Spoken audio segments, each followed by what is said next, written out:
দেখো, প্রবাসের পথে একটু গলা ভিজিয়ে নিচ্ছি। একটু অবকাশ, দুজনের একটু গলা ভিজিয়েই তারপরে মনটা নেচে উঠল। একটু আনন্দ আপন মনে গুনগুন করে উঠলাম। দেখো, আসলে খুব ভালো লাগছে। মাধবীর মধু পেয়ে হলো মিতালি, এই বুঝি জীবনের মধু মিতালি।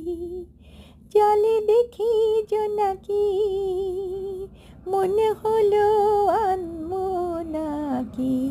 মাধবীর মধু পেয়ে হলো মিতালি, এই বুঝি জীবনের মধু গীতালি।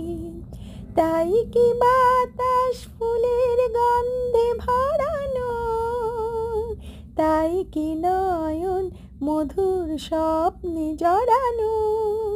যদি চুপি চুপি কথা বল